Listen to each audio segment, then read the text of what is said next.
Jennifer, thank you so much for your time today. I appreciate it.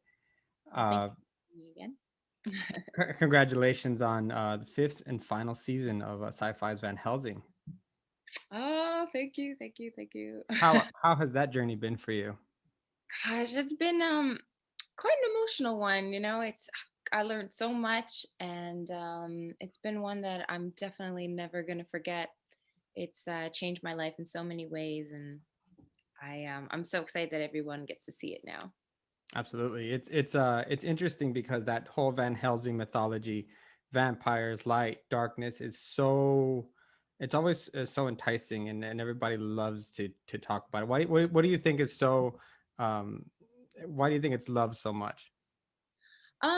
I feel like it's love because I mean you said it. There's such a like a romance over this idea of living forever and being, preserved and having that youth and all of that stuff and that power and that speed and just the agility and the mortality. I mean, all of that kind of sounds really sexy when you think of what it's like to be a human and Mhm. everything that comes along with it and, all our really unglamorous moments. So I think Yeah. that's what what draws people to it. And I mean, they keep casting people like Robert Pattinson and Yeah.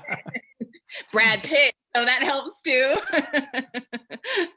Yeah, just they always seem cool, calm, collected. Right. And just, I um want to be as cool. well, Ivory's pretty cool, so I think that makes She's you pretty pretty cool. dope, but she's very Yeah. raw, Oh yeah. she's definitely not a Brad Pitt.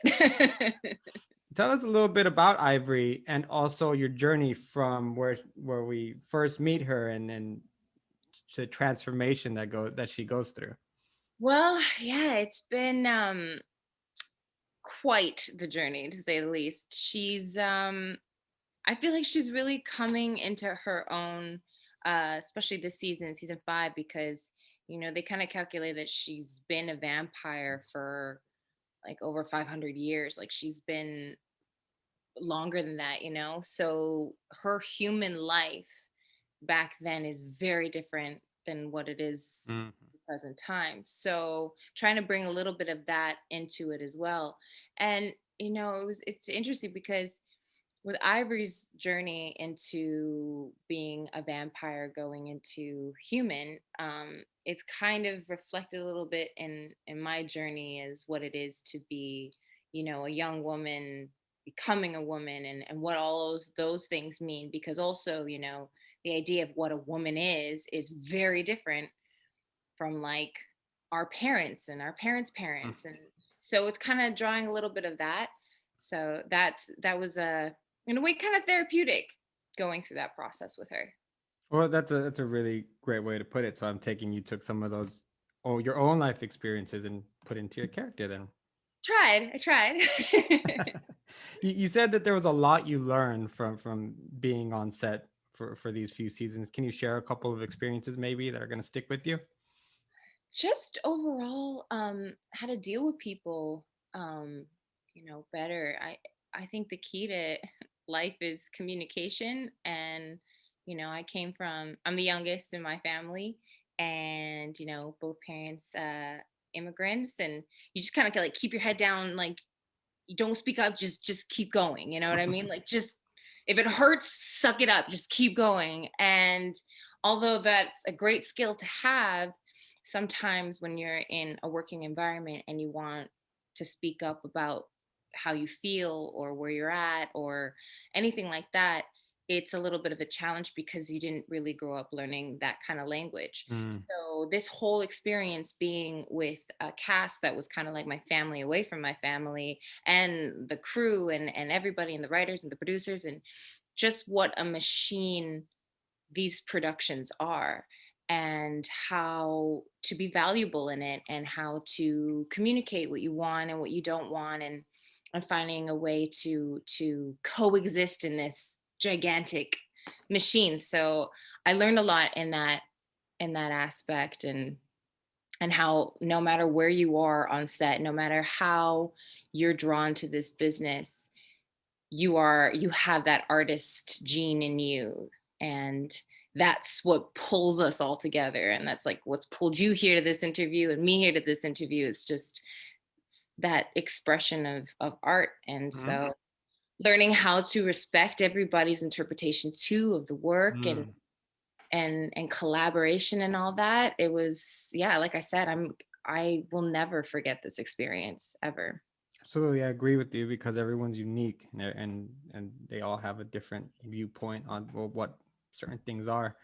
I want to talk a little bit about the production because I've seen you in a couple of fight scenes, quite the badass. But then I find out that in real life, you do quite a bit as far as martial arts. Did you do your own stunts? For this project, I got Mhm. to, yeah. They That's let me. fabulous. So I was pretty excited because sometimes they don't let you, but insurance reasons and all of that stuff. So, which I totally get. And then there's some things like fire gags, which, like, oh my God, I tip my hat to stunties around the world. What they do, it's incredible.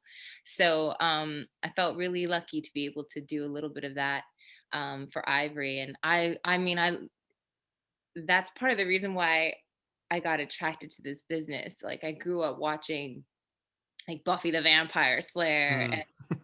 and Terminator 2 and Twister, and like these badass women doing badass stuff, and I was like, I can't wait to do that in a safe environment, of course. you know but yeah, so I got to learn, I got to do my stunts and like the fight scenes. And actually, the episode that's airing tonight, there's a pretty fun stunt that Oh, involved a okay. harness, and Oh, that's cool.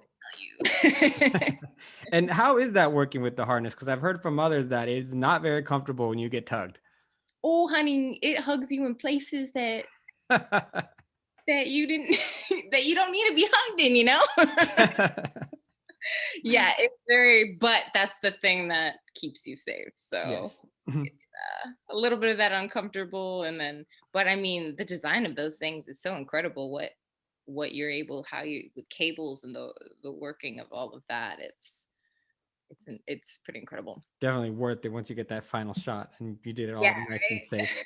Yeah, I've always liked that to see actors be able to do their own stunt, do their own fight scenes. I do understand the other side of the business though, where if you go down, everybody has to stop. So I do understand that part of it.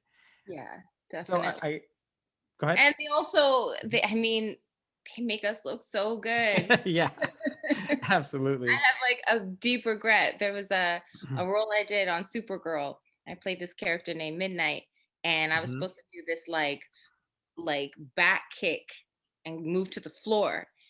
And I had too much of my pride, and I was like, I'm gonna do it, I'm gonna do it, I'm gonna do it. And I should have let Tammy do it, because she's like, oh, like, I don't know, fourth-degree black belt. Like, she's so good. And I should have let her do, because when I saw it, I was like, I should have let her do it. I should have stepped in there. But yeah. Sounds fun. So I want to ask you, being that so you're so passionate about martial arts and you're now doing it on screen, do you have a favorite fight scene in movies? Do you have a favorite movie in general with like yes, yes, that's the kind of fights maybe I aspire to do on or that you look up to. That I look up to. There's a couple that came to mind. Number one, Sarah Connor, when she Hmm. loads and fires rounds with one arm.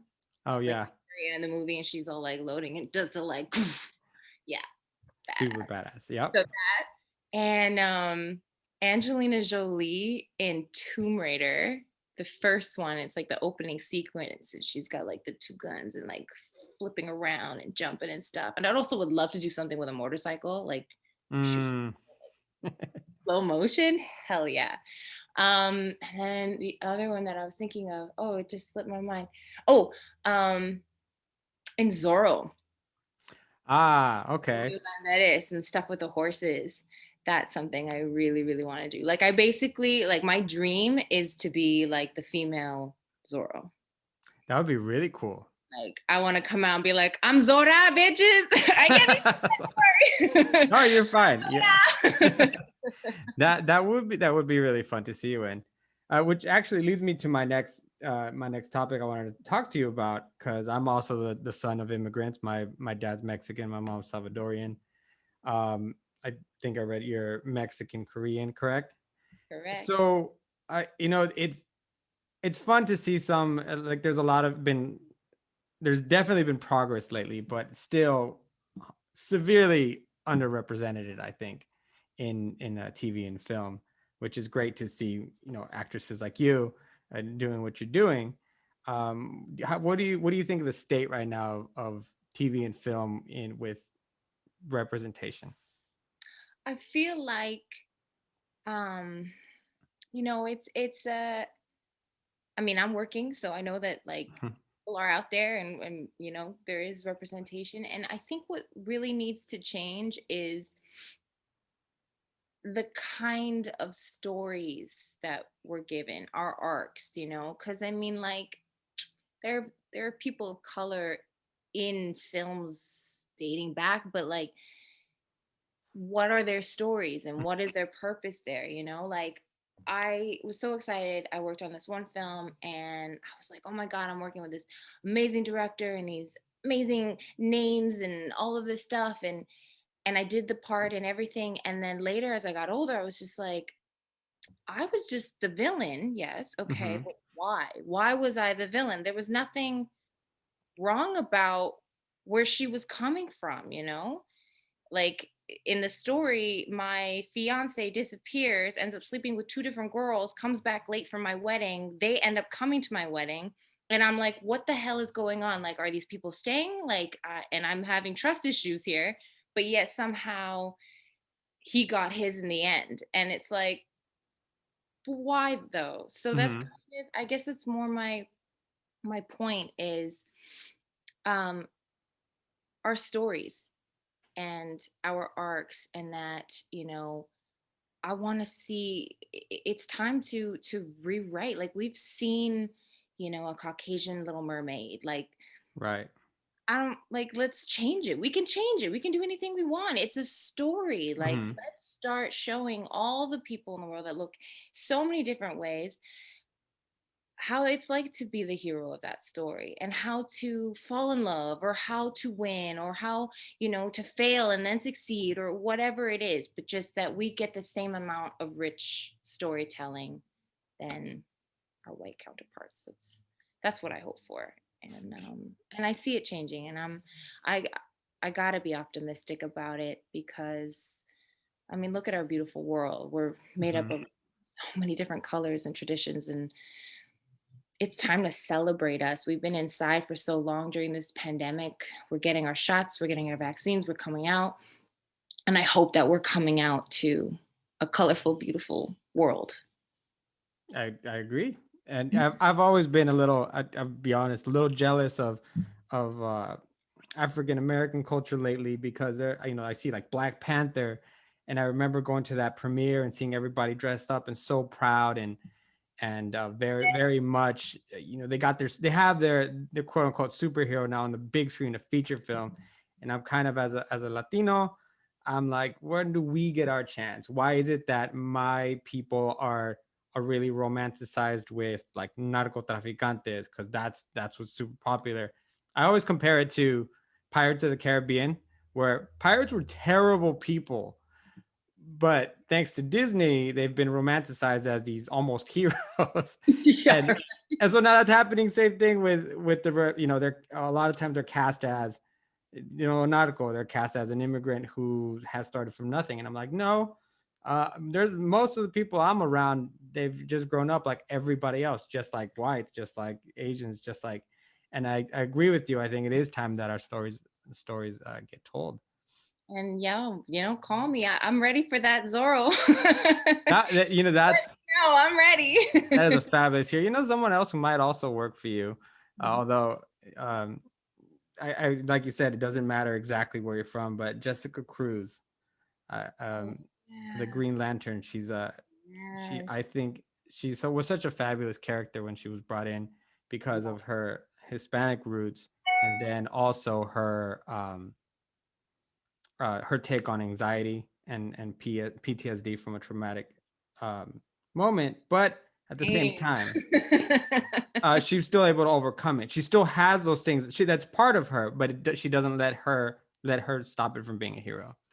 I love that because Mhm. I mean, can we all relate to that? All of the Yes, trauma that we had, and we still come out, we still put on our game face and show up, and yeah, man, and I'm, I I'm ready. I'm ready. and I think that's what I take from your statement, and is seeing characters like yours is empowering because she can do it, I can do it too, and so that's great.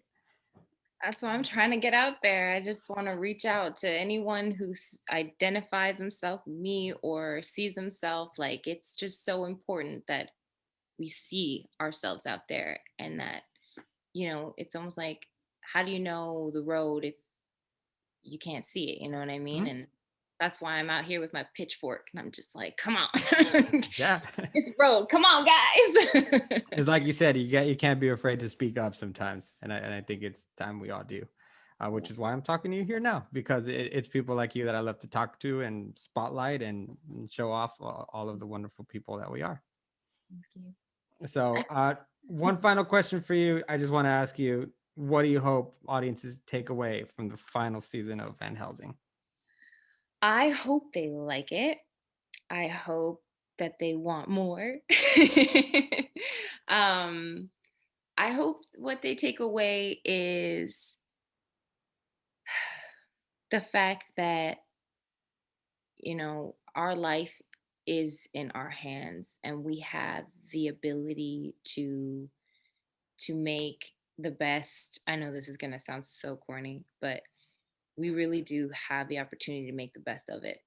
And it's really a decision. It doesn't just play out in front of us like a movie. Like, you have to actively want to be better and you have to actively want change. And if you act on those things, they will happen. And it'll all make sense when you watch the rest of it. Yeah, absolutely. And even if whatever happens, and especially with vampires and that kind of mythology, what is death really anyway? You know what I mean? I mean, where do we go? Like, is that even? I mean, you gotta feel your angels sometimes, and there's just Mhm. moments in your life where you're just like, that had to have been my abuela somewhere coming Yeah, back. yeah, yeah. I 100% agree with you, Jennifer. Thank you so much for this wonderful conversation. I appreciate your time and your insight and your opinions. It's Me fabulous. too. Thank you so much for having me, and I hope we get to talk again soon. Absolutely. I can't wait to see you on the talking about being the lead in the next Zorro film. Woo! Let's Yes. make it happen. All right. Okay. Take care. Bye. Bye bye.